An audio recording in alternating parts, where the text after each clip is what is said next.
അപ്പോൾ ഗൈസ്, അപ്പോൾ കഴിഞ്ഞ വീഡിയോയുടെ സെക്കൻഡ് പാർട്ട് വീഡിയോ ആണ്. പനമൂട് ദേവിയുടെ പുറത്തെഴുന്നള്ളത്തിൻ്റെ വീഡിയോ ആണ്. നേരത്തെ എടുത്ത് പൊങ്കാലയുടെ ആണല്ലോ. ഇത് വൈകിട്ട് പുറത്തെഴുന്നള്ളത്തിൻ്റെ ആ ഒരു വീഡിയോ ആണ്. അപ്പോൾ ദേവിയെ സ്വീകരിക്കാൻ വേണ്ടി ഇത് ഓരോ വീടുകളുടെ മുമ്പിലായിട്ട് തട്ടനിവേദ്യം വച്ചൊരുക്കൊക്കെ വെച്ച് ഇരിക്കുകയാണ്.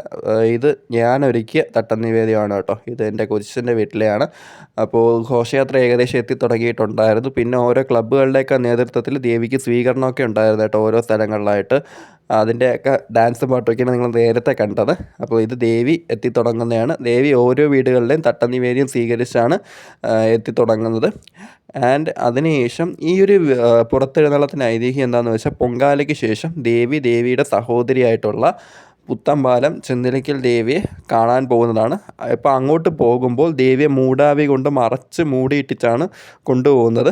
എന്നിട്ട് അവിടെ ചെന്നതിന് ശേഷം പൂജയും കാര്യങ്ങളൊക്കെ ഉണ്ട്. പൂജയെല്ലാം കഴിഞ്ഞ് തിരിച്ചെഴുന്നള്ളുമ്പോഴാണ് ആഘോഷമായിട്ട് എഴുന്നള്ളുന്നത്. ഈ പ്രാവശ്യം വലുതായിട്ട് ആഘോഷങ്ങളൊന്നും ഇല്ലായിരുന്നു.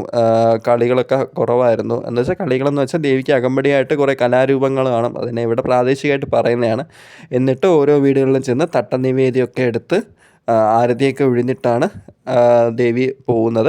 അപ്പം ഇത് ഞങ്ങളുടെ കുടുംബ വീടിൻ്റെ നടയിൽ ദേവിയെ കുറച്ച് നേരം വിശ്രമത്തിനായിട്ട് ഇരുത്തിയതിന് ശേഷം ദേവി ഇവിടുത്തെ തട്ടം എടുത്തിട്ട് നേരെ അതുവഴി കറങ്ങി നേരെ ക്ഷേത്രത്തിലേക്ക് വരും.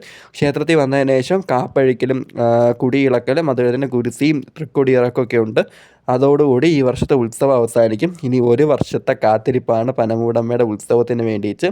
അപ്പോൾ വീഡിയോ കാണുന്നവർ വീഡിയോ ലൈക്ക് ചെയ്യാനും ചാനൽ സബ്സ്ക്രൈബ് ചെയ്ത് സപ്പോർട്ട് ചെയ്യാനും മറക്കരുത്.